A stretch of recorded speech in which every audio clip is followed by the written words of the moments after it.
Coast Conference basketball from Cameron Indoor Stadium in Durham. The Duke Blue Devils take on the Georgia Tech Yellow Jackets. This game is brought to you by Pepsi, Buick, First Union, Jefferson Pilot Insurance Company, U.S. Air, and by Natural Life. With tournament time approaching, the North Carolina State Wolfpack clings to the ACC lead. Maryland has but one win, but had a chance over the weekend against North Carolina. This missed shot with 6.5 minutes to go cost the Terrapins dearly as Dean Smith's Tar Heels took command. With J.R. Reed on the inside and Steve Bucknall from three-point land, the Tar Heels were able to scrape out an 11-point win. Saturday in Charlottesville, clutch free throws by John Crotty with a little over a minute to play gave Virginia a 4-point lead and the subsequent victory. Clemson able to score only one more basket the rest of the way. And for Terry Holland and the Cavaliers, their 6th conference victory. North Carolina State arrived late and short-handed in Atlanta, but free throws were the difference there as well. State hit theirs. Georgia Tech missed theirs on purpose, but a lane violation and a 2-point North Carolina State victory. Bobby Kremen's Yellow Jackets still have a chance at the conference crown at 6-4 with 2 home games remaining on their schedule. But they'll have to do it without their main player. Tom Hammonds will sit this one out, his 2nd straight game out with an injury. Mike Krzyzewski's Duke Blue Devils likewise at 6-4 and tied for 3rd. They also have 2 home games, but there's a key difference. Their star player is healthy, and that's Danny Ferry. Duke's top gun is healthy and geared for his final 2 games at Cameron Indoor Stadium. He'll become part of Eddie Cameron's Duke Hall of Fame, joining former Blue Devil greats Dick Rote from the 50s, Art Heyman, who starred in the 60s, and 2 current NBA stars, Mike Jaminski and a teammate named Johnny Dawkins.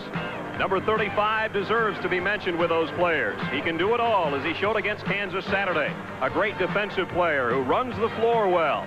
He's also one of the Atlantic Coast Conference most dangerous outside shooters. Emotionally sparked on Saturday, he had 26 points and 10 rebounds, much to the delight of the fans at Duke, including his father, Bob, the GM of the Washington Bullets. An NBA general manager, I'm sure, that would love to see Danny Ferry in a Bullets uniform. Hi again, everybody. I'm Brad Nessler with Billy Packer. And Billy, we talk about Tom Hammonds being out of the Georgia Tech lineup. We didn't even expect to see Anthony Sherrod, who would take his place in a uniform, but he's down there warming up for Bobby Kremen. He is warming up. I talked to the assistant coaches earlier. There was no new news on that. Bob said he would be suspended for this game and a couple others, but he's warming up. I don't know, maybe Tommy Hammonds went to Tommy and said, we've got to have a little bit more help here.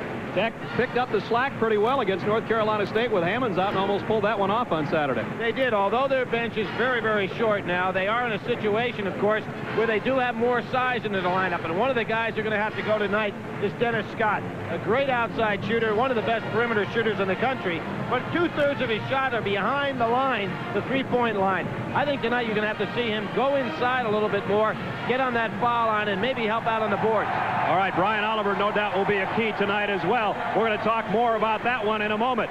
The Duke Blue Devils hosting the Georgia Tech Yellow Jackets. We'll be back after this word from our good friends at Natural Light. Time now for the Mazda Game Plan, brought to you by Mazda Cars and Trucks, including the all-new Mazda MPV.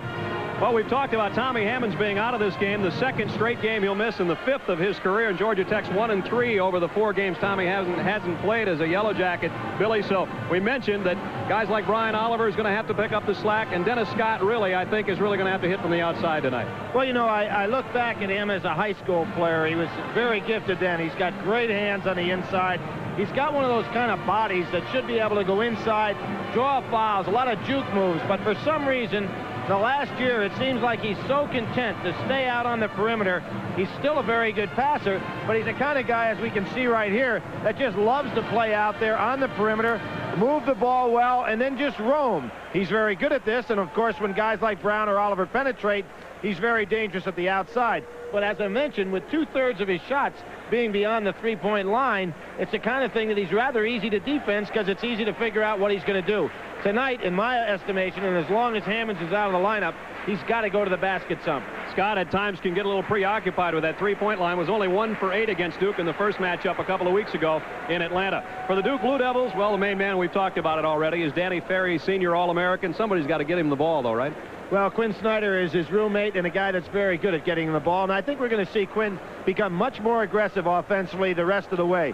I think not only from a standpoint of penetrating against man-to-man, but forcing the break a little more. As you see right there, hitting Greg Kubek on the inside, he's very adept as a passer. Abdul Nabi had a great game against Kansas. He's starting to come on right now. He is. He's a very valuable player, whether he's a starter or coming off the bench. Great size. He's much more interested now in concentrating on his game. He gives Mike Krzyzewski a very, very deep bench.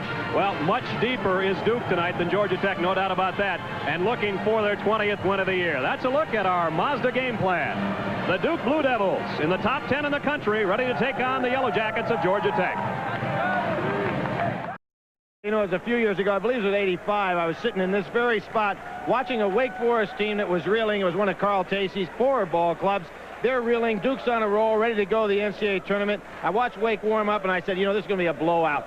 Wake Forest ended up winning the game in overtime. So one of the great things about the college game is you never know what's going to happen. And it's been a crazy ACC this year, so we'll wait and see what happens. Right now, let's meet our starting lineup as we go to our PA announcer, Dr. Art Chandler. Ladies and gentlemen, your starting lineups for tonight's game. First for the Yellow Jackets of Georgia Tech. Starting at guard, a 6'8" sophomore from Reston, Virginia, number 4, Dennis Scott. And at 6'4" and a junior from Smyrna, Georgia, number 13, Brian Oliver. Starting at the center at 6'9" and a junior from Atlanta, Georgia, number 52, Maurice Britton. At 6'5" and a freshman from Los Angeles, California, number 23, David Whitmore. And at 6'9" and a junior from High Point, North Carolina, number 44, Johnny McNeil. And your head coach for the Yellow Jackets, Mr. Bobby Cremens. And now, ladies and gentlemen, for your Blue Devils. At 6'3" and a senior from Mercer Island, Washington, number 14, Quinn Snyder. Standing 6'4", a junior from University Park, Illinois, number 3, Phil Henderson. A 6'10" junior from Bloomfield, New Jersey, number 30, Ala Abdul Nabi.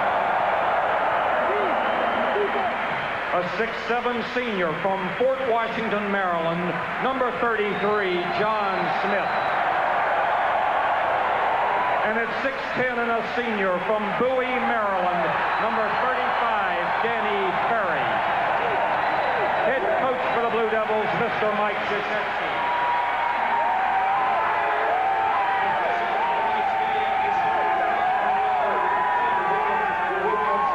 There's your officials for tonight.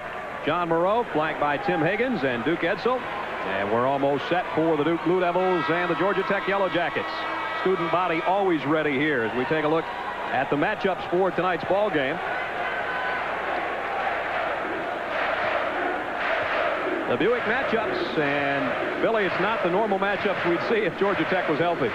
Well, Whitmore, if he were to be matched up with Danny Ferry, he'd really be hurting with the size situation. I expect McNeil to move over there. Britton getting into the lineup gives him a little bit more size. Of course, the great matchups in the backcourt. Brian Oliver, certainly one of the most complete players in the league. Phil Henderson, much improved as a ball handler. And Scott back there, as we pointed out at the top of the show, a guy that's got to be counted on to do more than just shoot from the perimeter tonight. The last time out, February 2nd, you see Tech with a 5-point win. Tom Hammonds had 17 in that one, and he's not even here at Cameron Indoor Stadium tonight. And we're underway, and Georgia Tech will control. Brian Oliver, the point man. Snyder picks him up in the Duke man-to-man. John Smith out on Scott, straight man-to-man. Tough assignment. He's got to stay with him and not worry about penetration. Whitmore can score. Had 6 points early against North Carolina State, but this one doesn't go, and Abdulabi with the rebound. Ferry, nice pass underneath to Henderson. Reverse layup goes. Danny Ferry just so tough on the outside because of his size. He sees over the defense and has got that ability to spot all of his teammates and make the good pass. So Duke with the early 2-point lead. Oliver goes one-on-one on the baseline, off the glass, no good. scramble for the rebound, still loose, and Snyder will pick it up. Snyder leaves it for Henderson, who drives and kicks it out to Ferry. Nice move on the baseline. And the rebound comes off to Dennis Scott. Pace of the game so far favoring Duke in this respect. With that short bench that Georgia Tech has, up and down the court's going to wear them down. Whitmore in trouble in the paint, but he got it off the glass. Great vertical leaper, not afraid to go on the inside. And you notice that matchup is McNeil on Ferry. Anderson on top to Smith, touching it for the first time tonight. Smith's going to load up from three-point range. Excellent shooter from the outside. I can't get over how much he has changed his game, or at least we didn't see his game 2 years ago when he was basically a low-post player. One of 3 senior starters for the Blue Devils, and they lead 5-2. He's really stepping out on Dennis Scott, making Scott work hard to get the ball. He hasn't touched it in shooting position yet. Oliver, the man that makes it go for Georgia Tech. Britton on top. Whitmore looking for Scott inside. Can't get it there. He ought to get him that ball inside now, even if it wasn't a good pass, just to get him involved in the game. Britton was wide open. Scott didn't see him. Tried to go to McNeil, and it's stolen away by Henderson. Henderson off to a good start. It's a much more aggressive Duke team than the one we saw a couple of weeks ago. And I think the Virginia game turned it around for this club in terms of the way they played from an intensity standpoint. Now a discussion here telling Duke not to touch the basketball once it goes through, I believe. And so Georgia Tech will have it in the backcourt, down 7-2. Not actually full court pressure. You notice Danny Ferry standing off in regard to McNeil, who is his man, so it's relatively easy to get the ball up over half court at least. Oliver with Snyder on in leads the ACC in field goal percentage. 5 seconds. You know, I really think for Bobby Crimmon's club, early on, they ought to try to get the ball down and low to Dennis Scott, get him off the snide early. He's going to have a big night if they're going to stay with Duke at all. And Scott can't get preoccupied from that three-point line either, as we talked about earlier. He is a good inside player. Duke with a 5-point cushion in the ball. Ferry and Oliver the rebound. McNeil doing a pretty good job defensively there. Here's McNeil on the fly, and he scores. They're going to call a charge on McNeil. See if the basket counts. No basket. Henderson still down. Took the charge right here. That was some shot by McNeil. Henderson showing a lot of guts going up against that big man. McNeil probably outweighs Henderson by 35, 40 pounds. Something Duke really prides himself on, their defense, obviously, and they keep a charges taken stat in the statistic sheets, which not a lot of teams do, and they're pretty proud of that. Ferry leads the team in that area. Henderson, one of the top players in that category as well. Ricky checks in for Duke. If I had the physique of Henderson, I'd let Ferry lead the team continuously. I'd say, yeah, you can. That's an honor you can have. That's right. I'll buy the trophy. Snyder at the point. Duke by 5. Ferry on the baseline. This one goes. And Duke out to an early 7-point lead.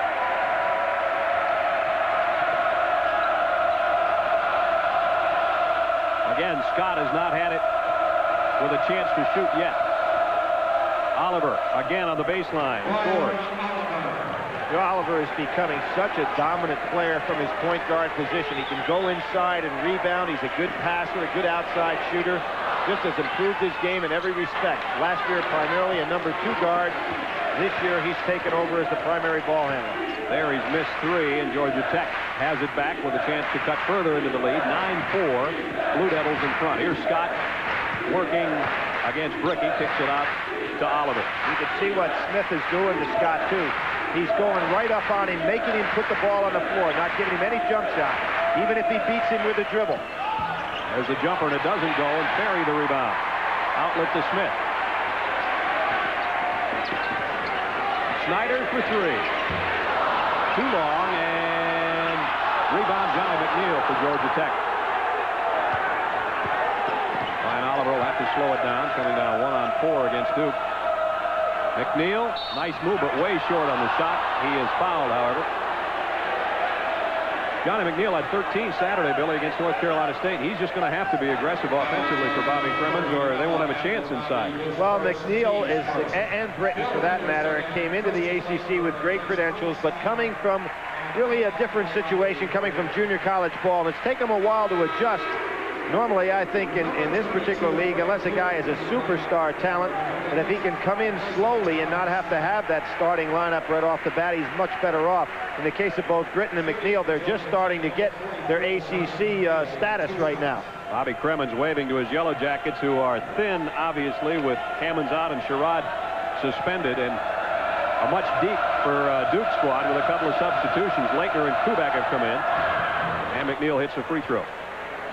And Mike Krzyzewski not afraid to go to that bench early on. All of these fellas have had at least a taste of starting lineup. Leitner did, Kubek did, and of course Bricky has been a starter for most of this year and last year.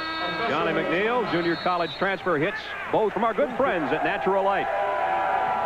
Bobby Cremins talking to his short-handed Georgia Tech team there, trailing by 3 with 15:29 to go in the first half. And you talk about a little light on the bench.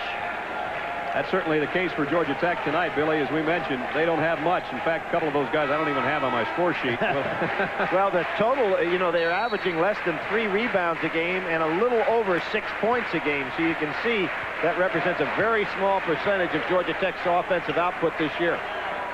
Duke with a 3-point cushion. Tech goes to a zone. Kubek, a great zone buster, great outside shooter. Henderson at the point. Working around, Bricky's going to drive the paint and score. That zone very porous. If you're going to play a zone, even though it's your responsibility to guard an area on the floor, you still also have man-to-man responsibility when the guy in your area's got the ball. And Ferry almost stole it. He did. How often do you see him do that? Great anticipation. Little hook pass in low and back out Kubek for 3. Greg Kubek is starting to get on a roll now as a shooter. That's his 9th straight field goal. It's been good. That's right. He's had his problems shooting from the outside, particularly the 3-point area. Mike Krzyzewski has stayed with him, and he's starting to gain confidence now.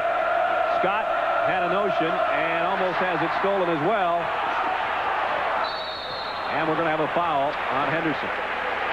What a swing that was. Georgia Tech with the steal by Ferry, and then the 3-pointer on the other end, and it's 14-6. Well, again, you can see what that scouting report is doing to Dennis Scott. Just push the ball out. Anytime he's got it outside, make him put it on the floor, keep pushing him out farther and farther. And Dennis has got to learn to take people inside and post them up. With that wide body, he could be extremely effective in there, and he's a great free throw shooter, so that'll help him get to the line some. There's the points off turnovers, and Duke great at that. They average forcing 21 turnovers a game. Just phenomenal. Tech already with 4 early.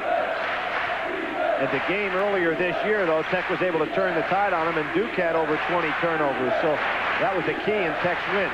Kubek in Scott's face. Scott gets it to Whitmore. He's going to put it up from 10 and scores. Whitmore, an excellent score, and as you said, he's just not shy about putting it up, Billy. No, he's not shy, and because he knows he's got such great vertical leap, he doesn't mind going on the inside and just going over people. So Tech cuts it back to a 6-point Duke lead under the 14-minute mark first half. You notice they showed a zone, but they're actually in man-to-man, so Duke didn't realize it until they start sending the cutters through. Ricky on the drive, and a whistle and a foul on Whitmore inside. Well, there's a case where Robert showed Whitmore that he can do the same thing, that, of course, between the two of them, it'd be great to watch a dunking show because probably 2 of the most explosive leapers in the ACC. Bricky takes Whitmore right inside and goes over the top of him. So Bricky at the free throw line. He's been coming off the bench the last 5 games. You can see Bobby Cremins talking it over with the redshirt freshman Whitmore. Bricky actually has played better the last couple of weeks than he did as a starter. You know, it really is a misnomer when you start talking about a club as deep as Duke is to say who the starting players are. I think it's more important to take a look at their overall minutes played. You get a guy like Bricky's averaging 26 minutes on this ball club, which is 4th on the team. So in effect, he is a starter. Great position by Kubek on the rebound. Still loose, and Leitner gets it. Great pass. Kubek got it the second time. And that's a freshman that had the peace of mind to be able to go ahead and look for the pass instead of the open shot. There's a freshman on the other end that loses the handle. Georgia Tech's 5th turnover, and Duke up 17-8, and the crowd getting into it. Bobby Crimmon's going to come in with Brown right now. Puts himself in a situation really where he has 3 guards in the lineup, plus Dennis Scott, who's a good passer, so he's trying to get a little bit more offensive ball handling, but it makes him very small on the defensive end of the floor. So Kubek finally missed one, but got the second attempt, meaning he's 10 out of his last 11. Still not bad from the field. Put Scott on Ferry. You know Danny Ferry wants to post him up, put his back to him inside. There it goes. Nice move. Ferry on the drive. You can figure that one coming. As soon as he saw Scott, he said, you know, you're not known for your defense. Let me show you a little offense. We got a great view of it, too, up here. You can see it coming a mile away. 19-8 Duke. Whitmore in low to Scott. Kubek with... That's where he belongs. Off the glass, Scott. That's his first basket. For this game anyway, that's where he belongs, because if Tommy Hammonds is not playing, that means there's going to be room in the low post. Of course, if Hammonds is still around, then you don't want to go in and occupy that space. A lot of people just don't realize that Scott is 6'8", because they see the stats on his shooting from the outside. Bricky had this one blocked by Whitmore, but another foul. There's 2 guys leaping again. Boy, Whitmore is so quick off his feet. Second foul on Whitmore. That's something else Bobby Crimmins has to worry about, is foul trouble. David's second foul. He can't afford to have anybody in foul trouble. Duke with Smith, Abdelnaby, and Snyder coming back in. And Bricky back to the free throw line. He's 1 out of 2 so far, with 3 points on the night. So it's kind of tough, too, for Brian Oliver. He has to figure out how to pace this game a little bit, because they have to shorten this down to about a 28 to 30-minute game, not a 40-minute game, because of foul trouble, because of fatigue, and because of the fact they just don't have a bench to come in off and help out a little bit. Our first double-digit difference of the game, 20-10 Duke. Make it 21-10 Duke. Bricky, 3 out of 4 from the line, 5 points on the night. Abdelnaby comes back in. So it's Abdelnaby, Ferry, Smith, Snyder, and Henderson. Carl Brown in for Georgia Tech. He'll run the point now. Brian Oliver will play the 2 spot. Oliver will take it for 3. So they've got to take more time off the clock. Even when you hit that, it plays into Duke's hands. Snyder will set it. Carl Brown picks him up in a Georgia Tech man-to-man. Brown's got good quickness.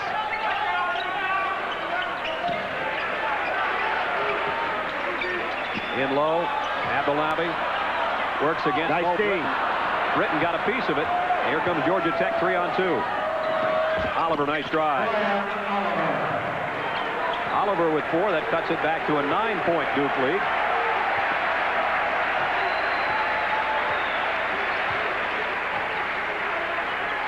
Ferry again with Scott on defense. He'll go over the top this time. And Mo Britton pulls off the carom. You see Duke not getting any offensive rebounding now, which is unusual for the team. Brown doesn't walk. Oliver has another layup. Boy, no kidding. Oliver had a great seam there, and Brown took 1 step with ball in hands, and Bobby Crimmins is wondering about the call. 11:09 to go in the first half. Duke 21, Georgia Tech 12. We'll be back in Durham in a moment. Stay tuned for Holly Farms Player of the Game Awards, brought to you by Holly Farms, America's #1 brand of fresh chicken. Brad Nessler and Billy Packer with you at Cameron Indoor Stadium with 11:09 to go first half. Duke with a 9-point lead. It has been worse, though. They've been up by 11 on 2 occasions. Brian Davis in the ball game, so Mike Krzyzewski now, what's that, used 9 players already so far in this one? Davis had a career high 8 points against Kansas on Saturday, so he's starting to come on a little bit, too. Bobby Crimmins goes to a little half-court trap. There's the trap on Davis, and a whistle. And the turnover against Duke, their first. Davis was standing out of bounds when he caught the ball. Mike Krzyzewski saying that there was a little push-off with the elbows, but that defensive change by Bobby Crimmins right after the timeout really helped his club. Mo Britton has one go off his hands, so there's another turnover, number 7 for Georgia Tech, and back come the Blue Devils. In low, Ferry. Nice move against McNeil. Had it blocked by Britton, but he's fouled. One of the things that Danny Ferry does as well as anybody that I've seen play, particularly his size, is that he never lifts that pivot foot to create the walk. Now watch him inside. When he turns, he keeps that foot posted right on the ground and doesn't get called for the walk, and yet still takes up a lot of ground and a lot of space and is able to get that shot off. Mike Krzyzewski in his 9th year, and that guy has been there 4 of them. And what a great player he's been. Ferry from the free throw line. That makes 5 points on the night. You know, when you put it in perspective, Duke on their stat sheet tonight mentioned Danny Ferry is the first guy in the history of the league to have 1,800 points, 900 rebounds, and 450 assists. You figure there's been a lot of great players come through the ACC over the years, and he's the first one to obtain those stats. 23-12 Duke, and Brian Oliver misses a runner off the glass, and a foul. And Oliver's down. Obviously, Georgia Tech can ill afford to lose him. That was on Johnny McNeil. That's going to be his 3rd foul.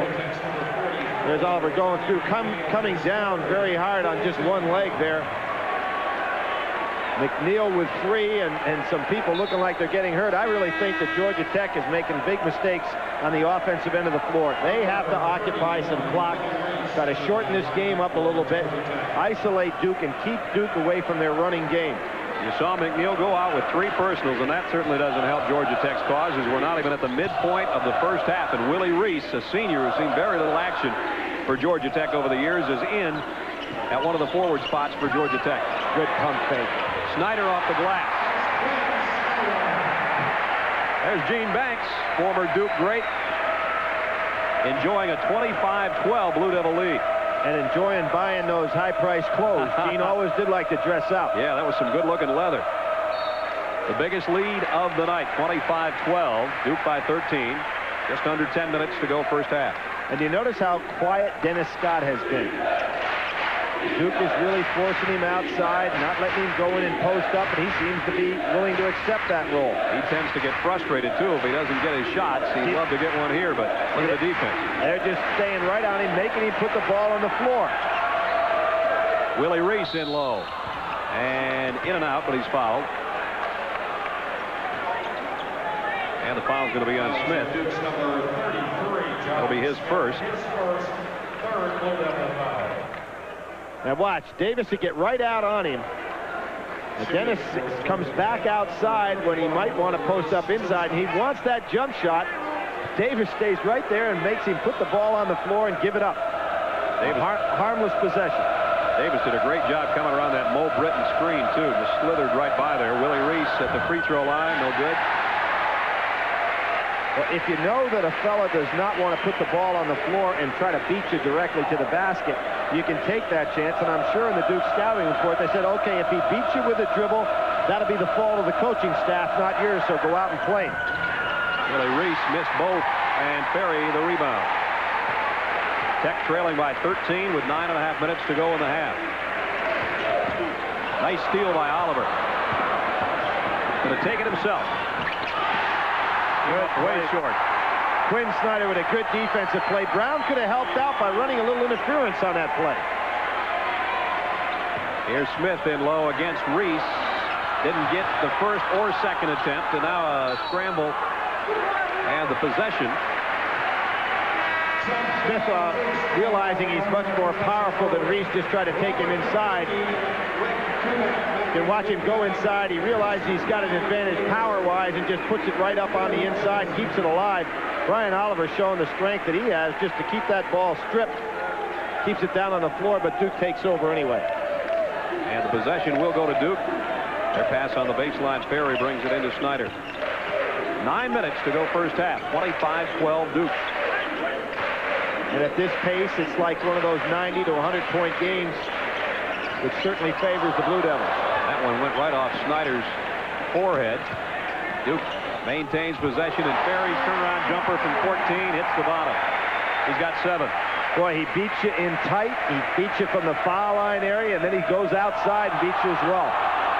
15-point Blue Devil lead. Here's Scott finally with a little bit of an opening. Still missed the shot, and Duke Oh, last touch by Georgia Tech. I don't want to keep harping on Scott, but if he's going to take that jumper from the outside, he can work real well and go get his own shot on the miss. You'll watch here, after this shot, he's not blocked out. Now, if he bounces and heads right on in, he becomes a factor on the offensive boards instead of sliding outside. One of the great ones of all time in this conference was Art Heyman. He almost, at times, you thought wanted to shoot the ball and miss it on purpose. So he could get to it. Yeah. Bricky in low. Had it blocked by Britton. That's Britton's second block of the night. Excellent block on the inside, because when Bricky takes it to the hole, he's very powerful. That's just a super block by Britton. Leitner picked up the foul. Turns it back over to Georgia Tech. 15-point lead, and North Carolina State with a 15-point win in non-conference play. And I believe Jim Valvano got an opportunity to rest Corciani a little bit again tonight. He's been suffering from that injury. Didn't play but, 15, 18 minutes down at Georgia Tech last week. That's quite a win for the Wolfpack again. They really gutted it out. So the Wolfpack goes to 18-5 overall, still ranked in the top 20, and of course atop the Atlantic Coast Conference standing. Scott with Ferry on him on the far side. There's the drive. Waited too long to take the shot, it seemed. Hesitated in the air, and Ferry almost got a piece of it. One more dribble, he may have had a layup. Danny Ferry against Mo Britton. Nice move, and he's fouled. He does everything so fundamentally well. Everything's sound, isn't it, Billy? Well, I watched Danny Ferry practice last Friday, and you would not believe the amount of time he spends working on these post-up moves. Now watch this. Head fake. He realized the man's got the move on him, so he holds it just for a second to draw the foul when the defender has nothing he can do. He's left his feet, has to come down and chop him on the arms. 74% free throw shooter to boot. And Ferry with 9 points on the night. Bobby Cremins trying to get his Yellow Jackets into it here. They trail by now 17. With 7 minutes and 39 seconds to go in the first half, Duke having it their way, 29-12 over the Yellow Jackets. We'll be back after this word from our good friends at Budweiser.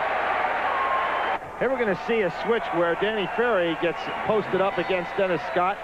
You notice that Ferry just plays him as tight as he can, jumps right out on him when he gets out on the outside. Now here's what I said. If Dennis puts the ball on the floor for one more dribble, he's got himself a much easier shot. By picking up at that point, he allows Ferry to come in behind him and alter the shot somewhat. See, Duke has more than doubled the Yellow Jackets in rebounds, and their field goal percentage has certainly cooled off, too. Georgia Tech now at 39% on that 5 out of 13, and Duke at 48%. Duke #1 in the conference in their opponent's field goal percentage being a low 41% is what they've given up so far this year. Whitmore trying to create something, and he did pick up a foul as he headed in the lane. I think by this time next year, Whitmore, who was a medical redshirt last year, is going to be an outstanding and a very explosive scorer in this league. Very difficult for a guy to sit out and come back and be the impact player that he has the potential for.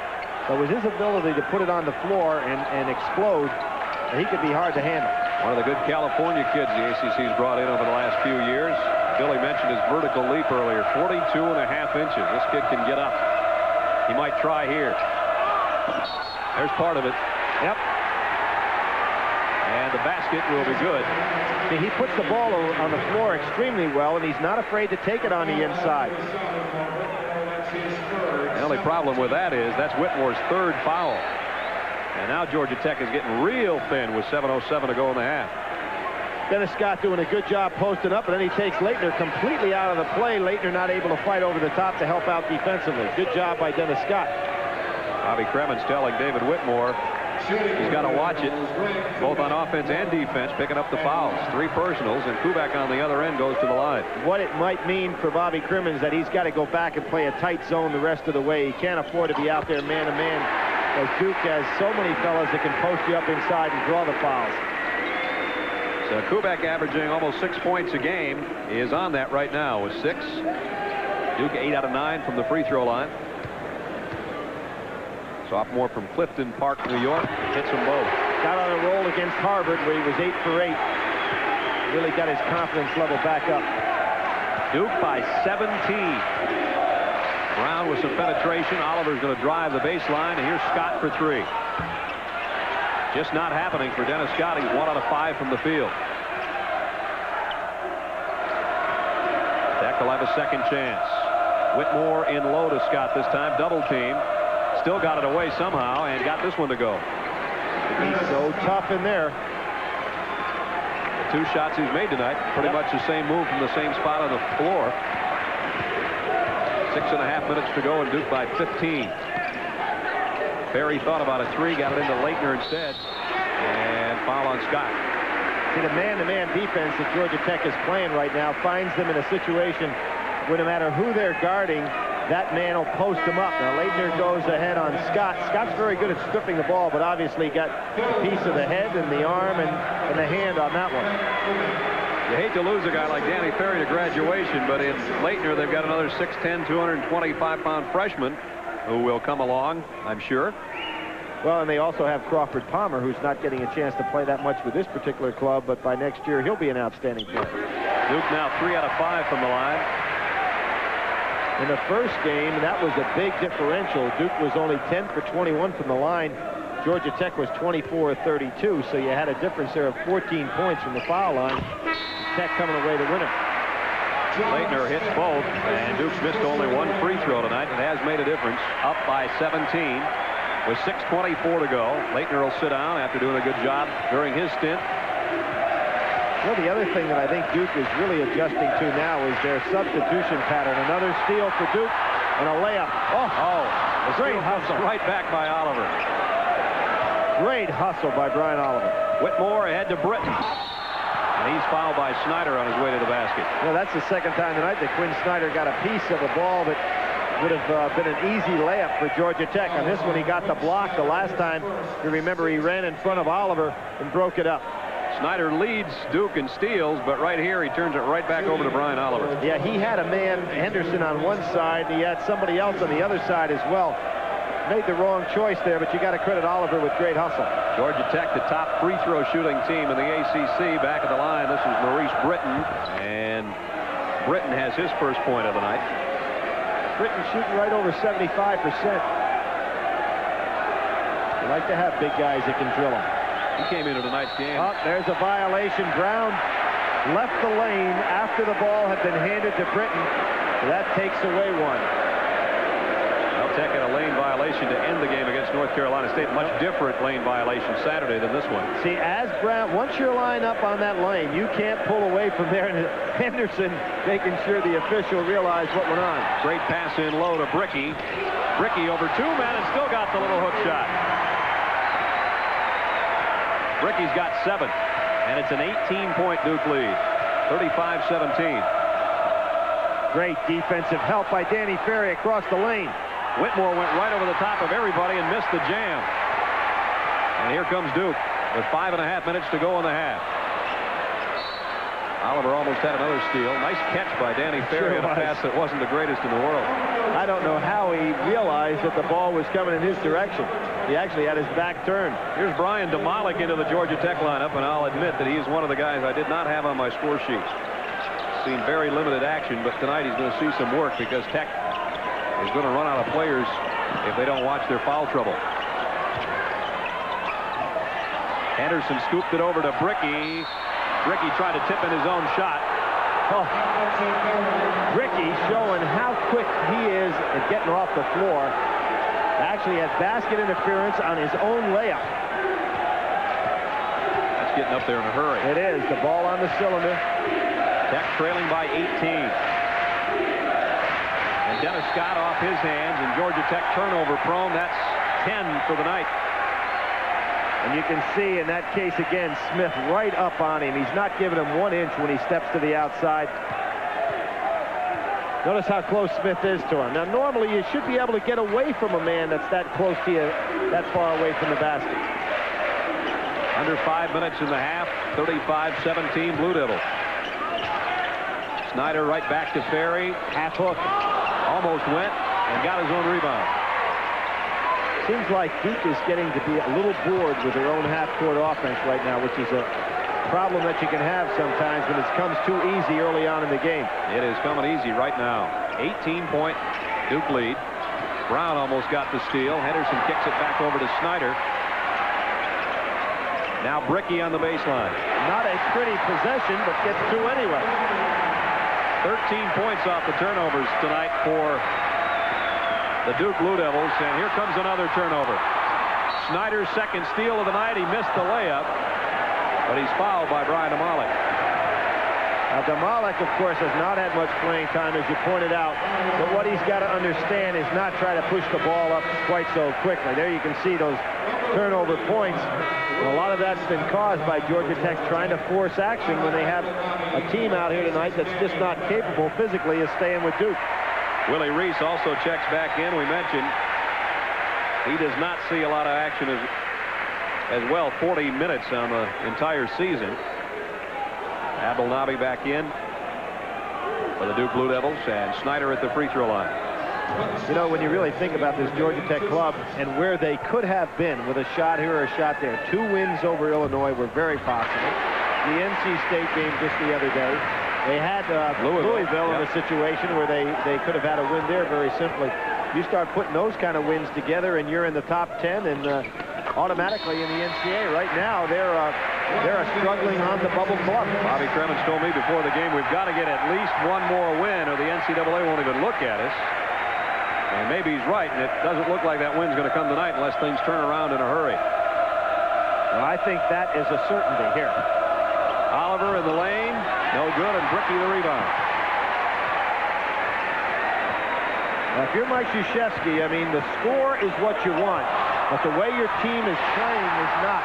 Everything coming much too easy for them, and they're getting somewhat out of sync. Bricky's got 11. And it's 41-17. Scott finally got another one. That ended an 8-0 Duke run. Scott's got 6.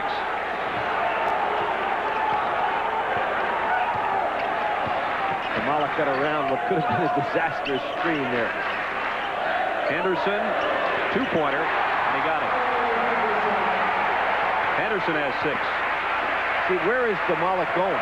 It makes no sense to force the ball up court quickly. Nobody waiting for him. In low to Willie Reese. Reese no good, and whistle underneath. Going to have a foul, I think, on Henderson. Henderson pushing Brian Oliver, who came flying through the pack. Oliver is a great rebounder for a guard. Reese puts it up. You'll see Brian right there ready to go for it. Henderson pushes him from the back. You're not going to get away with that kind of push with 3 officials. Henderson picks up his second foul, and Brian Oliver will go to the free throw line. Oliver's got 4 points tonight. He's a 79% plus free throw shooter. Well, when you look all the way across Brian's stats, they're as solid as anybody in the league. Missed that free throw. He missed one against NC State on Saturday, the front end of a 1-and-1 that probably cost Tech a chance at overtime. And then, of course, tried to put the ball up on the rim on his second shot to go and get a tap in, but stepped over the line. And a whistle foul on Willie Reese. As Smith was going up for the shot way out on the baseline. And again, Reese making it very, very easy to get the shot off, and then following, going right up through the body. You know, I'm mentioning Brian Oliver. When you start thinking about it, he's leading the league in field goal percentage. There's only been 2 guards in the history of the conference that have ever done that before. And in addition to that, you know, he's shooting almost 80% for the foul line, about 6 rebounds a game, 16 points. Up there right behind Corsiani in assists. Also an assist-turnover ratio. So when you start talking about all-conference players, everybody thinking Tommy Hammonds, and rightfully so, but Brian Oliver deserves a lot of consideration as well. Smith with 4 points on the night, averaging just under 8 on the season. Senior out of Fort Washington, Maryland. You know, the other nice thing that Mike Krzyzewski can look forward here, he's got about 5 or 6 guys in his club capable of having that big 20-point night. Well, Duke has got a big lead, 45-19. We'll be back in a moment. with a big first half, both offensively and defensively. 45-19 with 2:46 to go first half. The announcers of this game are approved and selected by Raycom Sports, Jefferson Pilot Teleproductions. Any rebroadcast, retransmission, unauthorized duplication, or reception of this broadcast without the express written permission of Raycom Sports, Jefferson Pilot Teleproductions is prohibited. Brad Nessler and Billy Packer with you at Cameron Indoor Stadium. Georgia Tech 8 of 20, and you see Duke 14 of 27 night from the field. So they're getting more shots, they've had more drop, and they've got the big lead. Malik to Britton, guarded by Ferry. Well, what's so tough for Georgia Tech right now, they've got a lineup on the floor that probably has not played together ever this year in practice or in a game. I was just going to say, I'm sure they haven't even practiced together. Scott gets his first three-pointer of the night. And you can see right there, Brian Davis has to remember who he's playing against. Scott is a guy you cannot allow to take that open outside three-pointer. That's the first one he's had a chance to get off tonight. 45th straight game with at least one three-pointer for Dennis Scott. That one's a brick off the glass by Snyder, and Scott comes back the other way, and he'll pull up and take a three again. Willie Reese with the rebound, but he walked.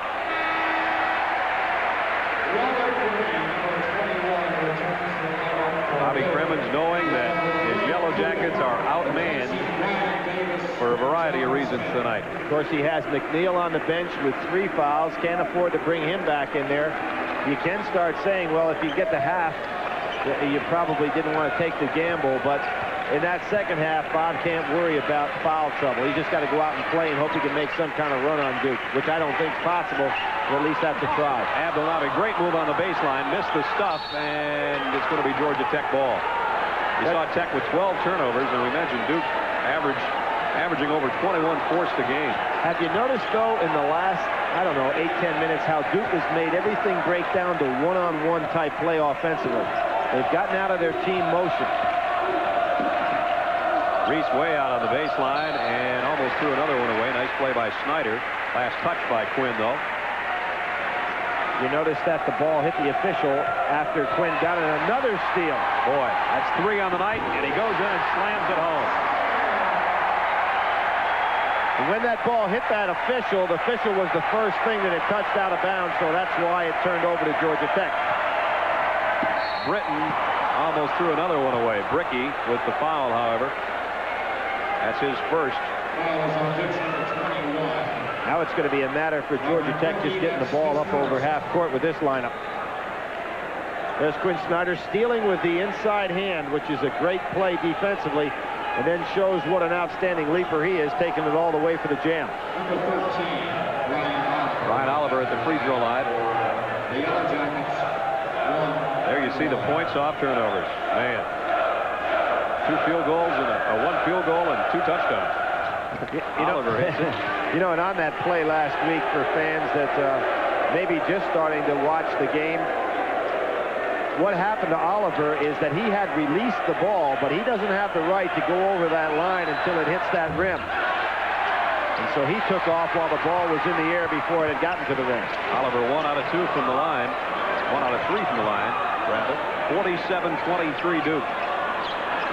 Abdullahi, nice move, can't get it to go, got his own rebound, the stick back's no good. Oh, good hustle by both Reese and Abdullahi. It'll be Duke ball. Well, you love to see a big guy go down on the floor like that, and Allah just dove right out for that ball.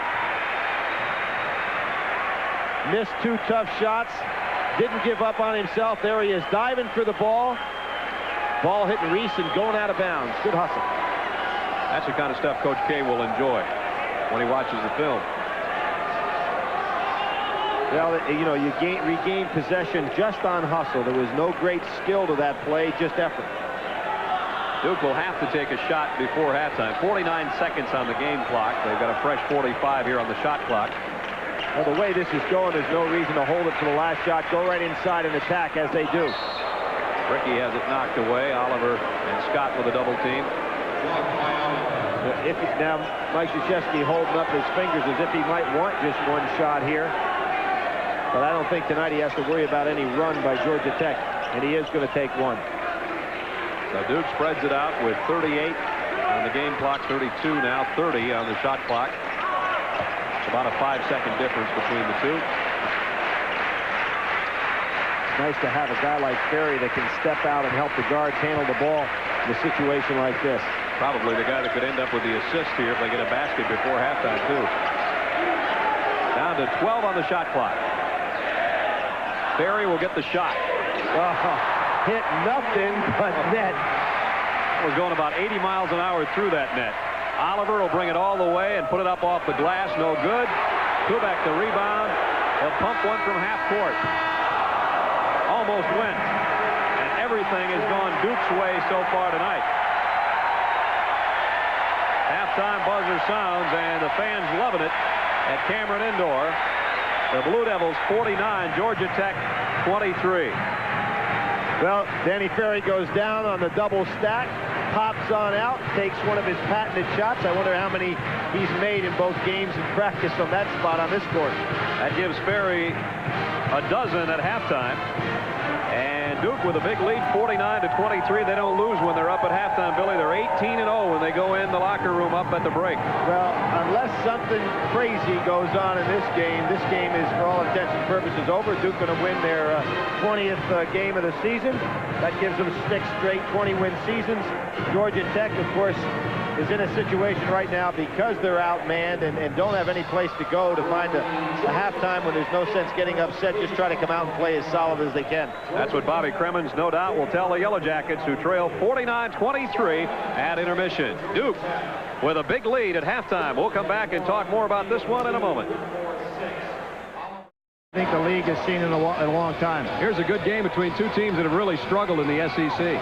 Kentucky really needing a win there. Auburn, of course, on a down year all the way around. Two clubs that have had big reputations over the last few years and not doing it this year, obviously.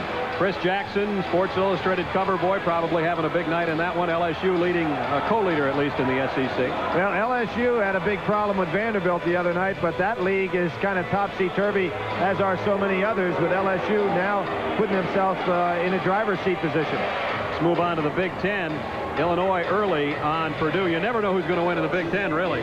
Well, what has happened up there with Minnesota and Wisconsin upsetting a lot of people, and Indiana winning every close game this year. Bob Knight having a great season, finding themselves with only one loss in a league they were expected to be maybe 5th or 6th place team going in. And here they are. They got 21 wins already and won a thriller over the weekend again. Big games coming up in the Atlantic Coast Conference. Of course, Duke has won 5 straight, and it looks like maybe number 6 is coming up here tonight over Georgia Tech.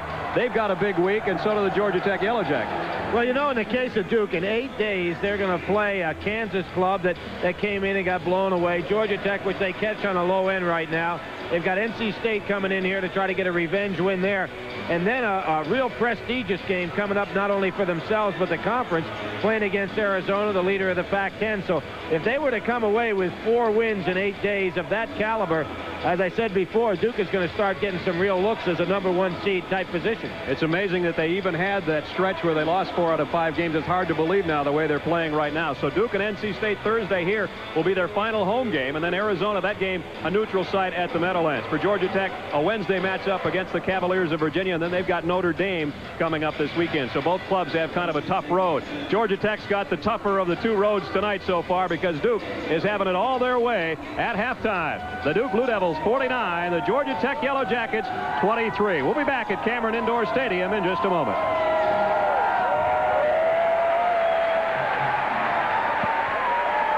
Player of the Game Awards brought to you by Holly Farms, America's #1 brand of fresh chicken. Holly Farms will contribute $1,000 to the Atlantic Coast Conference to be distributed among the member institutions under a conference-approved plan. That's the Holly Farms Player of the Game to be awarded near the conclusion of our broadcast. Time now to take a look at our U.S. Air halftime statistics, and you might guess lopsided in the favor of Duke. Well, you find that Georgia Tech not only is not being able to get many shots up because of the great turnovers they've had, 13 turnovers, only 2 assists in the first half, and although the rebounds were even in the first game these two teams played, you can see that Duke has a big advantage there. And when you see 17-0 in regard to turnover points, obviously you know you're in a lot of trouble if you're Bobby Cremins going into halftime looking at the stat sheets. You see the starters in the minutes they played. Whitmore and McNeil got in that early foul trouble, and Britton and Scott and Oliver just had to make the best of it and go the whole game. And you have to figure fatigue will set in the second half for those 3 that have played every minute of this ball game. McNeil and Whitmore are just going to have to come back in and play the rest of the way. The three fellows that came in off the bench, Brown turned the ball over a lot, but you couldn't expect them in a game of this caliber against a team like Duke to have much input anyway. At least Brown is a regular reserve, whereas Willie Reese and Brian DeMalik see very little action normally. Georgia Tech down 49-23 at halftime as the Duke Blue Devils are looking for their 20th win of the season. That'll be 6 straight 20-win seasons, and the only team in the Atlantic Coast Conference that can brag about that in equal rights would be North Carolina. Bobby Creme and Yellow Jackets have had 6 straight winning seasons, but it looks like number 18 is not going to be tonight. We'll find out. We're underway, second half. Brad Nessler and Billy Packer with you in Durham at Cameron Indoor Stadium. Duke stays right in that aggressive man-to-man with Smith right out on Scott. And you notice Smith doesn't even drop off when the ball goes inside. Now McNeil gets it off on the right foot for Georgia Tech with the first basket of the second half. In low, Ferry all alone. Nice exchange there with Smith going outside, Ferry setting the screen for him, and then just a dump back inside where Danny had excellent position. Brian Oliver hustles it up and then slows it down, and now is going to work by himself off the glass too hard. I cannot understand why Georgia Tech is putting the ball up so quickly. That's just not to their advantage in this game. Abdulabi on the baseline, no good, and a whistle of foul on the rebound is going to be on Henderson, and he'll have 3. Really the only Duke player in any sort of foul trouble. That was because of an excellent block out by Whitmore over on the side. He had Henderson on his back, just didn't allow him to come around to rebound. Remember, for Georgia Tech, Whitmore and McNeil, both back here to start the second half, have 3 fouls each. Scott for 2, and he got it. And Smith fouled him after the shot, didn't get the call. Scott's in double digits with 11.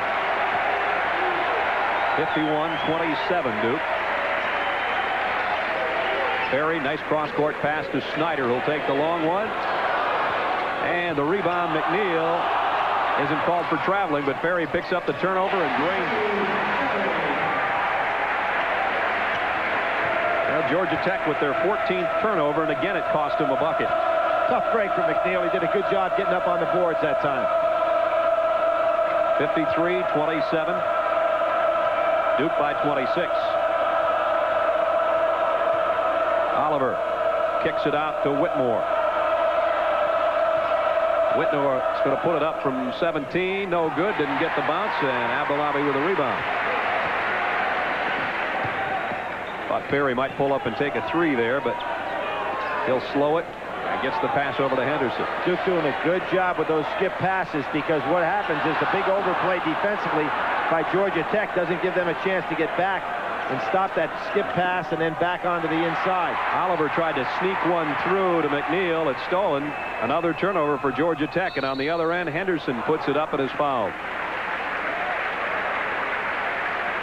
Brian Oliver picks this one up. Henderson doing a good job filling that lane. He realized Danny Ferry was down on the right. There was really nothing available there because the defense was back, so Quinn Snyder waited a little bit for Henderson to get in a position to fill the lane to the left.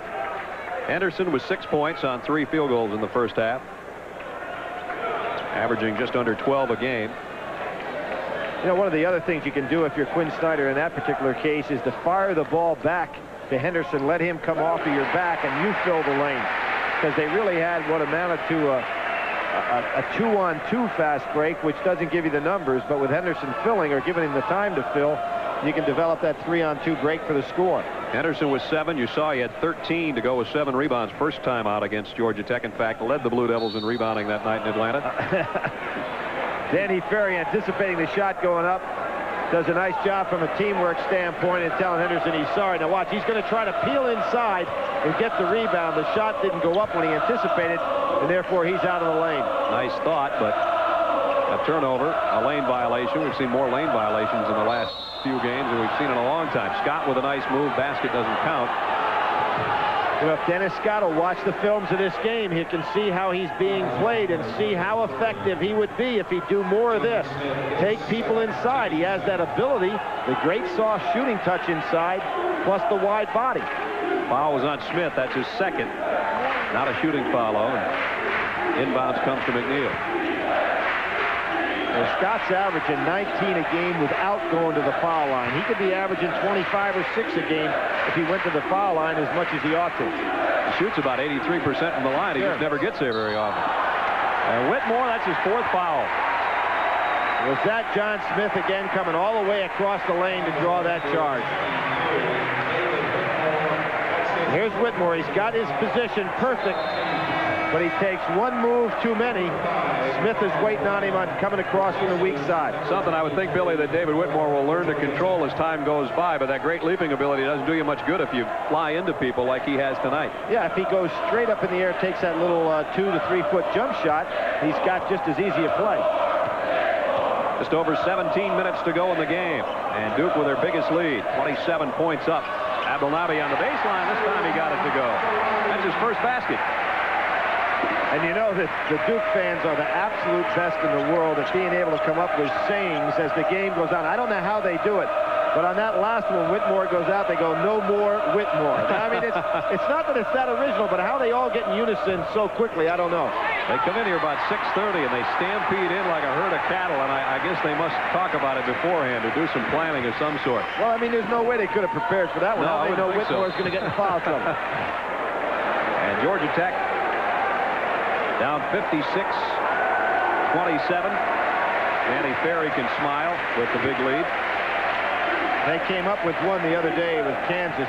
You have Kansas shooting around on one end, Duke on the other end, and they're pointing to Kansas. They're saying, no, Danny, and they point to Duke, and they say, yes, Danny. And of course, referring to Danny Manning. Oliver picked up the loose ball, and he's fouled by Snyder as he tried to go to the hoop. Snyder will pick up his 2nd personal. Good hustle and scrap in there by Brian Oliver again. Good move to the inside. Nice bounce pass. Good catch by Brian Oliver. And there's that strip play defensively that Quinn Snyder tries to come away with. Almost makes it work, but then picks up the foul. Kubek, Bricky, and Leitner check in. Abdelnaby, Ferry, and Smith will get a breather. And Brian Oliver, I was going to say going to the line, but he's not. Inbounds pass comes in. Dennis Scott on the move inside again. And he scores again. You said it at the beginning of the game, Billy, and it's proved true. 13 points for Scott, and most of that work's been in the paint. He's got to recognize what that defense is taking away, and he's so skilled that he can take advantage of it. Leitner has it stripped from behind by Brown. Freshman mistake on Leitner's part. He's got to realize how many shirts are in front and how many are in back of him. Brown hurried it up court and found no help, so he slows it down and now works all the way to the baseline where he's fouled by Snyder. Snyder picks up 2 quick ones and has 3. One of 2 Duke players now with 3 personal.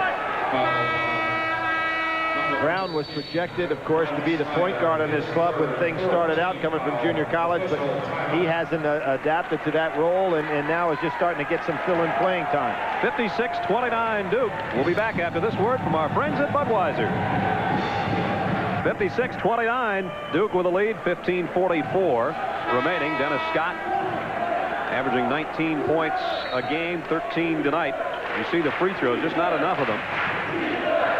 At 57 for 69, he's played 20 games, so he's shooting about 3 free throws a game.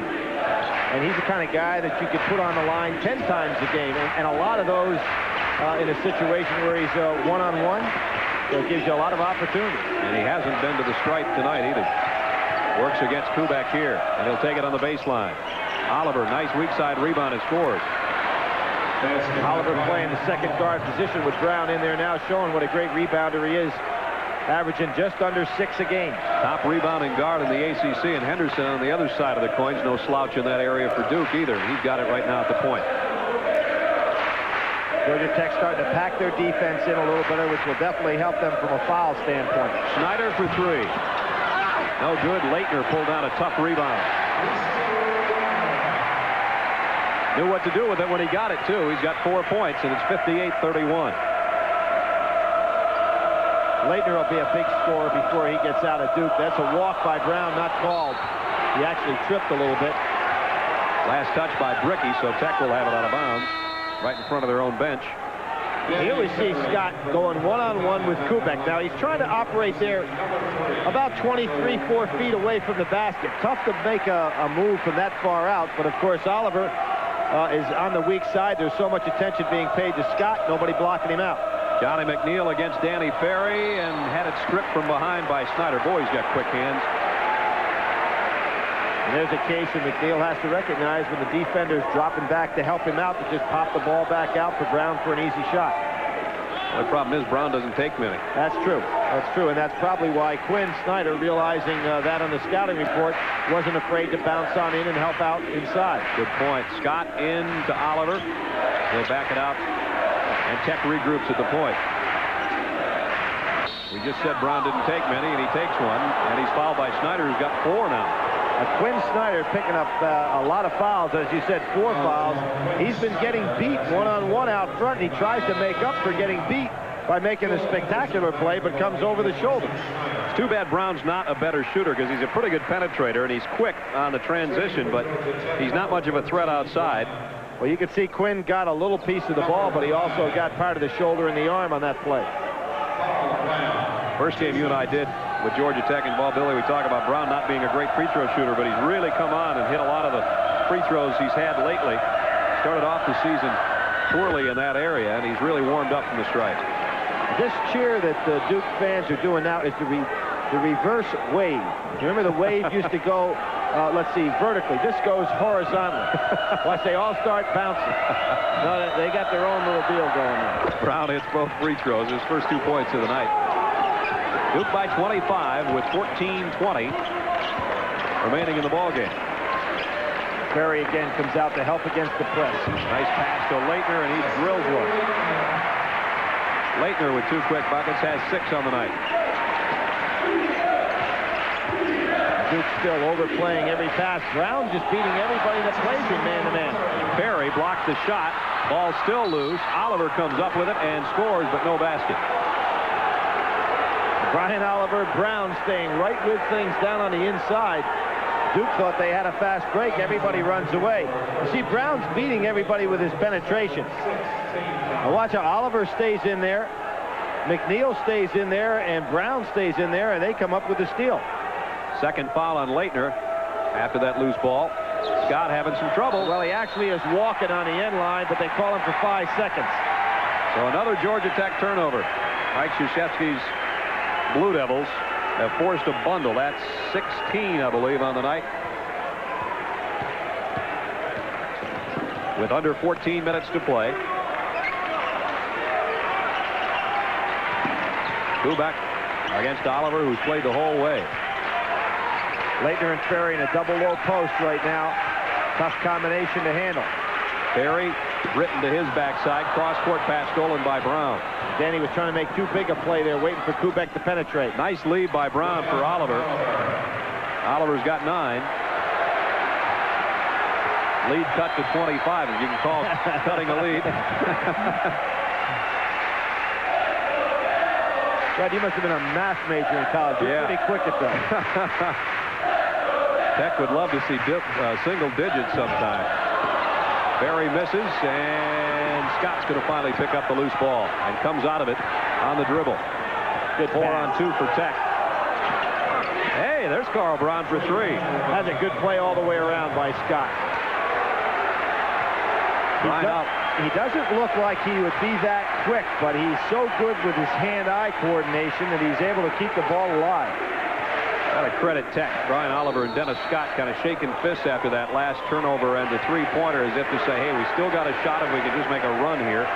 That's McNeil's 4th, I believe. You see Scott guarding nobody. Ricky goes right on by him, which forces McNeil to come in there and have to commit the foul. I believe that's his 4th.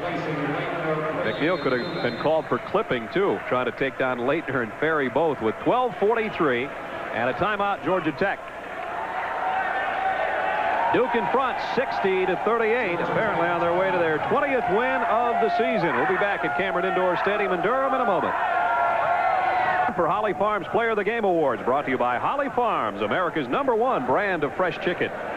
60-38, Duke with a lead here with 12:43 to go in the ball game. LSU a winner over Georgia tonight, 97-83, so LSU alone in first place in the SEC, and Memphis State a little bit of an upset over Louisville. Well, we don't know if we can call them upsets anymore. Larry Fitch has done a great job with that team over there. He's one of the outstanding young coaches in America, and watched them play Florida State the other night, and they handled them rather easily. It's extremely quick ball club. Barry hits the shot, and he's fouled to boot. Well, there's a case where Bobby Crimmins calls the timeout and ends up giving up a three-point play. Or at least an opportunity for a three-point play. So Ferry's got 18 on the night. There again, Smith screening him for him. Danny moves just inside the three-point line, but gets fouled. Has a chance for three. 19 for the senior All-American. How many times tonight has he shot the ball where it hit absolutely nothing? The net didn't even move. I don't know if he's hit anything but net most of the time. 63-38 Duke. Oliver and Scott have gone the distance for Tech. Scott, nice drive. Dennis is starting to get the picture right now and taking his men inside. He realizes that Smith is not going to give him anything from out there, so he's putting the ball on the floor. Makes him doubly tough. Tech has outscored Duke 9-4 over the last few minutes. Good hands by Danny Ferry. Triple team, still has some room in the lane. I'm going to call a foul on Oliver. Yeah, talked about it. You've got Smith is guarding him so well on the inside. Dennis Scott can't get it, so he wisely moves outside, gets the ball, realizes he's being crowded, so he puts it on the floor, penetrates, goes right between Ferry and Smith, and gets the good shot. This kid is an extremely talented player if he uses all of his talents. Doesn't guard Smith very well, who got the shot off, and Davis pushed off on the rebound. Second time tonight that Oliver's been pushed inside. The first time by Henderson. It's very easy to make this call. You see Brian Oliver getting good position to go up for the rebound. Gets pushed off by Davis from the backside. 7th team foul, that one by Davis, so Tech will go to the free throw line. Carl Brown, kind of deceiving, is kind of walking it up, dribbling, but they've blown it dead here. Mike Krzyzewski, a little teaching session over there in front of the Duke bench with a 23-point lead. You know, you figure when Kenny Anderson comes on the scene next year for Georgia Tech, Brian Oliver will be able to move back to his natural position as a second guard, and he should really be something to handle there because he'll give Anderson an opportunity to handle the ball whenever necessary, but he'll be so destructive on the rebounding situation. It'll be tough to keep him off the boards. Brian joined the Georgia Tech 1,000-point club in win over North Carolina State. Last time out, you see, he had 20 points. He and Scott led Georgia Tech in scoring, but he's having a tough time from the line tonight, only 1 out of 4. He's normally a good free throw shooter. You wonder how much those late free throws, when you have a chance to win or tie, rattles this kid, Billy. Well, I think that the good players like to be on that foul line late in the game. Brown strips Ferry. Ferry screams at the official and gets no help. Scott for 3. Yes. Now, they're playing a pretty solid second half right here, down just by 20 now, which obviously is still out of reach for them. But what has happened to Duke is Duke has become complacent on the offensive end of the floor. Danny Ferry wanting to foul right there, but I thought it was a pretty good strip by Brown, and you can see Ferry ran right over to the official and got no help. Dennis Scott pulls up with that patented jumper and drills it. Well, this is the closest Tech's been since it was 37-17 in the first half. So as Billy mentioned, they're hanging tough and certainly not giving up despite the fact they're shorthanded. And see Bobby Crimmins on the bench and Mike Krzyzewski, I think, a little bit steamed to the how his team's played the last 3 or 4 minutes.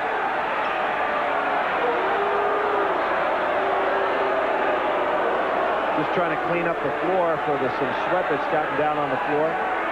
Made it a little bit slippery. You don't want to see anybody get hurt. Plus, I think Mo Britton got one in the nose. He's over on the Tech bench there trying to clear the tears out of his eyes. That stops play. 63-43. Duke with 11:23 to go. And Duke has to get back to running their offense. Just as they broke down in the first half, going a little bit one-on-one and making things too easy, or trying to make things too easy. You find out you score a lot more when you stay with the offense. Abalabi on the baseline. Good move to the paint. He scores off the glass. He's got 4 points all this half.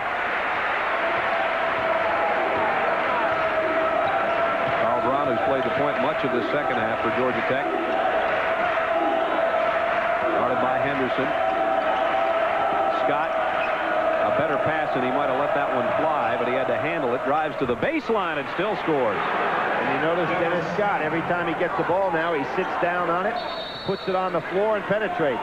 20 points for Scott. I think what we have here, the official is stopping the game so that Britton can come out because of that bleeding nose and allow Reese to come into the game. So even though it's not an official timeout, it's the referee's timeout. Nice piece of officiating there. Didn't want a TKO on their hands down there, so. You see that Dennis Scott tries to take Smith on the inside, gets a semi-screen from Oliver, then he gets matched up with Davis. Ball swings back over to the side, and he steps out nicely, and Davis is now caught at a disadvantage because Scott's saying, I'm not taking any more of those outside shots, but I'm going to penetrate. Heck of a move for a guy 6'8", who carries a pretty good girth with him when he goes. What they're sweeping up down there, or scrubbing up, is the fact that Britton, when he did get hit in the nose, was bleeding rather profusely, so the kids are down there on the floor trying to get it up. 10 minutes and 38 seconds to play. Duke up by 20, but Georgia Tech certainly showing no quit tonight. And there's Mo Britton with the injured nose on the sideline. Brian Oliver hits the deck, no foul, and then Bricky slips. Now they've got some more. Boy, I'll tell you, evidently Britton's splattered the entire floor, because that's another slip, and the fans start to get on these kids for sweeping up the floor, but I think it's a very good idea by the officials to stop things. This was a fight. They might have stopped it from Mo Britton's nose. We don't know. Carl Brown and Bobby Cremens on the sideline, and there's the guys that are getting all the work in the last 40 seconds. Owl boys. And let's see if Mike Krzyzewski can get his club to go back to running their offense. Good overplay. Smith down to Bricky on the left side. Oliver let Bricky have that three-point shot if he wanted it. He chooses not to. Nice pass. Henderson, the easy layup. Makes it easier when you get into your flow. And you got a guy 6'10" who sees everything as well as Danny Ferry does. 10 minutes to play. Duke by 22. McNeil from 15. Johnny McNeil has all 4 of his points here in the second half.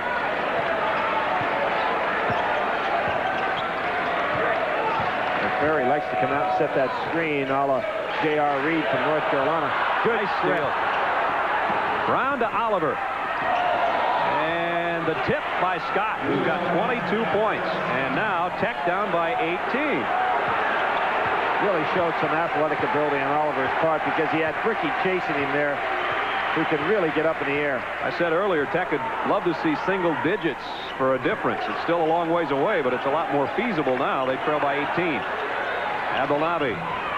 No good. Ferry's going to pull down the rebound. Goes right back up with it. Tough shot. Good defense that time by Willie Reese. Bricky took it right away from Willie Reese. Hey, Georgia Tech is battling out there right now. They really are. Limited forces, but they are working hard. Ferry on the baseline. That's a sweet shot.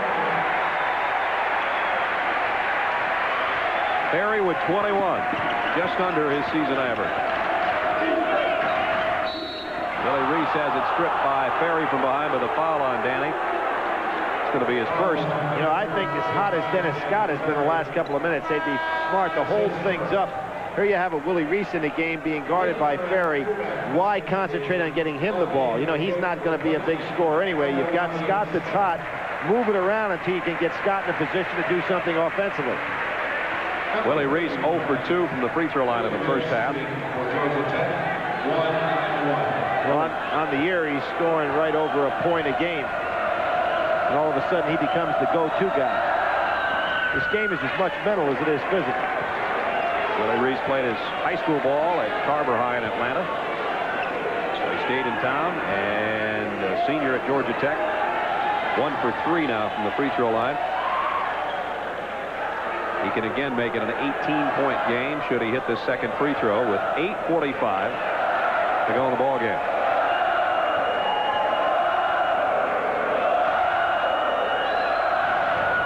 And the second one comes off, and Ferry the rebound.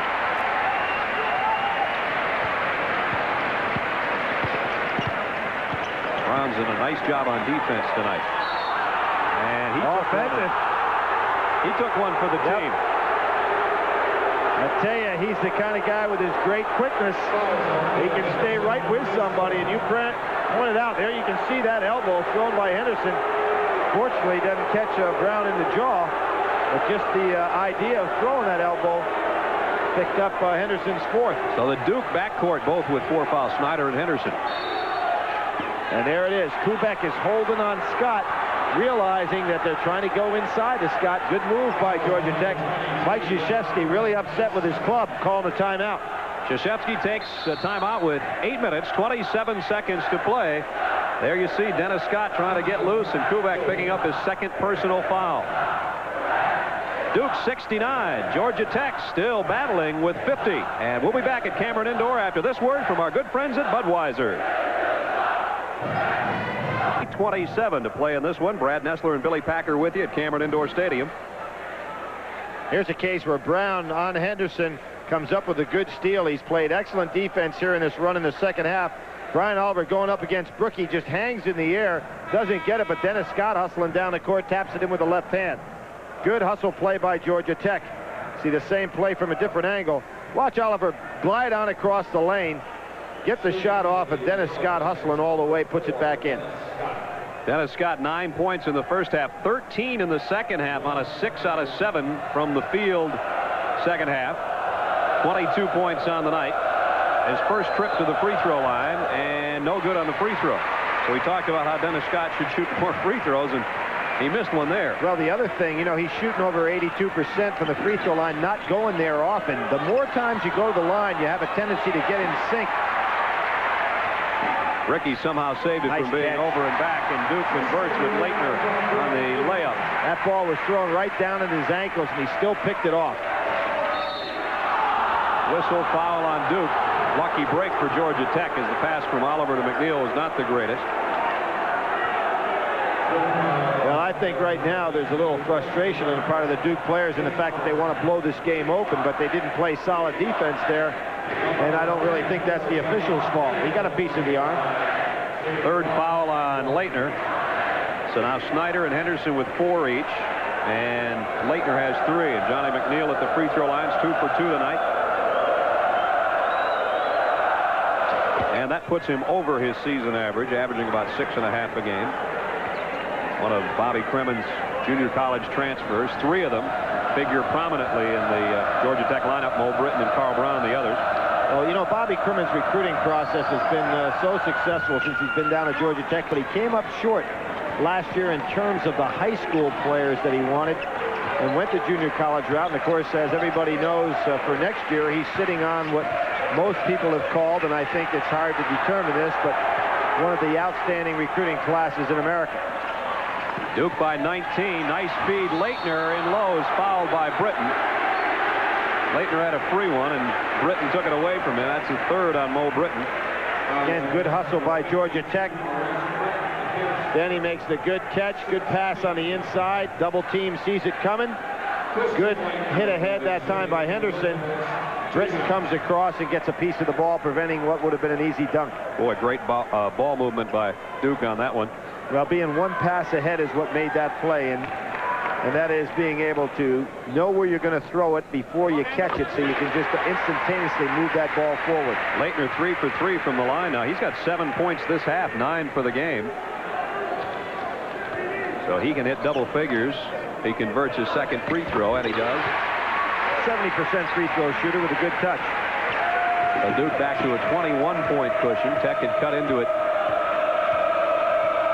a few moments ago, and we're on a little bit of a run when Krzyzewski called the timeout. Almost stolen away. It is a turnover. Last touch by Oliver. Nice job by Bricky. And what's happening right now, Duke getting back to that good, aggressive, overplay type defense. Georgia Tech going to have to be a little bit more patient, try some backdoor cuts. They don't have it picked off.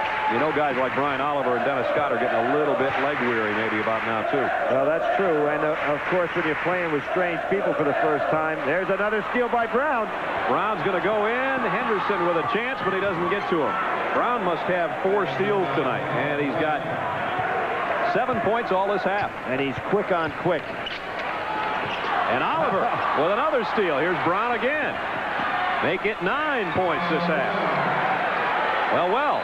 And Mike Krzyzewski, you know he's hot over there. I mean, you've got to win, but all of a sudden the players have lost their concentration. Now 73-56. Leitner, nice pass to Kubek. Well, Leitner really showing something in this ball game. Kubek hurt his ankle on that one. Doesn't want to come out of the game. And I don't blame him. When you get some playing time with this club, as deep as it is, you don't want to pretend like you've got a sore ankle. He's saying he's all right. Excellent passing on the inside by Duke prior to that play, and then Brown comes and strips it out of there. Makes 2 layups in a row. And Brown brings it down for Georgia Tech, trailing 75-56. McNeil, nice pass in low to Scott, maybe too low. Scott had it blocked. Mo Britton picks up the loose ball. Scott for 3 from way out. Yeah, he'd rather hit a 22-footer than hit one from 2 feet. Scott's got 25, and it's a 16-point game. Closest it's been since about the 8-minute mark of the first half, somewhere in that ballpark. Comes Henderson sneaking around, and Danny Ferry just missed it. Kubek tried to answer with a 3, no good, and Leitner a great rebound on the offensive glass. Mr. Leitner having a good second half. 10 points this half for Leitner, 12 for the game. Under 6 minutes to play. You mentioned how Scott's got to be getting a little weary out here. He tries to get his breath whenever he gets down court. And he's fouled en route to the hoop. Probably a pretty good foul for Duke, because Oliver had a layup, an easy layup. Kubek from the outside. Leitner, who's having an excellent second half, as you pointed out, puts it right back up on the inside. Good weak side rebound. On the offensive glass, there's what Duke has done. More than 3 times as many offensive rebounds as Georgia Tech, and Leitner picked up his 4th foul on the other end. So he'll sit down. He's had a great second half, as Billy mentioned. And at the free throw line goes Dennis Scott, who's got 1 trip to the line tonight. And that was a few moments ago, I should say, not minutes. And he missed that free throw. Let's see how he does this time. Remember, the last one was long, which is a sign of a good free thrower, that if you're going to be anything, be long. And you can see in his own mind, he's saying, I got to readjust here a little bit, and strips it. Got 26. And he's short. He goes long, readjusts, and then he comes up short. Too much adjusting for Dennis Scott. Still having a great night and has played the entire game. Duke by 17 with 5:25 to play. Ricky doesn't want to give that ball to Snyder. Snyder was wide open. Snyder picked up by Scott. You can see Duke starting to pull their offense out a little bit now, trying to get the easy play underneath the basket. See how high up they have Georgia Tech's defense? And they change, go back into the double low post. And Henderson will take it for 3. Boy, that hurts Georgia Tech. Well, they used up some clock and end up with a 3 anyway. And get it back to a 20-point lead. Scott trying to do it on his own. Whistle and a foul underneath. This will go on Duke as well. You see who's battling down there with all the big guys? Brian Oliver again getting on those offensive boards. Scott pushes off a little bit on Ferry. Brian Oliver right in there among the trees. Gets Snyder coming up over his back. When Snyder fouls out, he leads Duke in that area, and I'm sure he'd like to give that honor to somebody else, but he fouls out with 6 points and 3 assists, leaves with 4:43 to play. In the first ball game down at Georgia Tech, both Ricky and Ferry fouled out. I can see why Snyder fouls out, though. He comes up with so many steals, and Oliver's just having trouble from the line tonight, Billy. 1 for 4. They shot so well from the free throw line down in Atlanta and not hitting anything here. Duke by 20 with 4.5 minutes to play. Great move by Bricky. Oh, and then that, you talk about exploding to the hoop. Bricky's got 13, and the crowd into it with a timeout coming up with 4:17 to go. Well, Georgia Tech made a little bit of a run at it, but this could end runs in a hurry. Boy, when Bricky saw it, it was like a great back C in the end zone. He just took off and exploded. Duke Blue Devils 82, Georgia Tech Yellow Jackets 60 with 4:17 to play. We'll be back in a moment.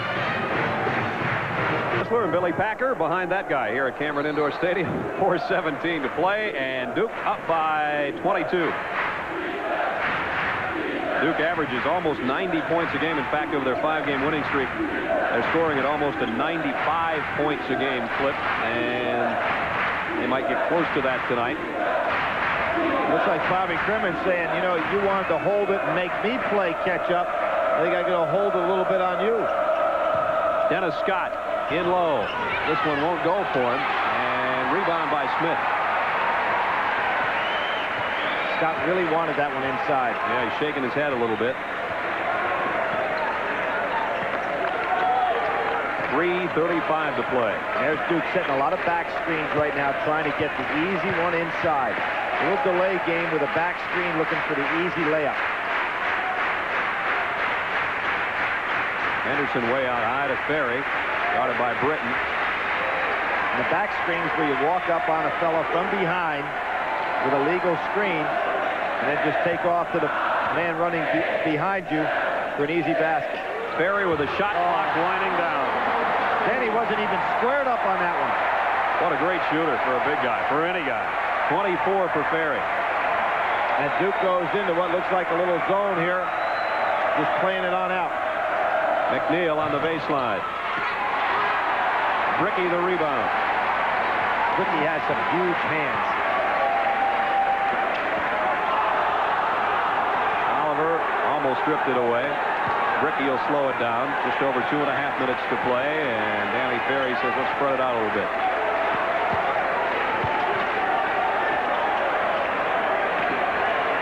Bricky and Ferry play catch out high with 2:25 to go, and Duke 85, Georgia Tech 60.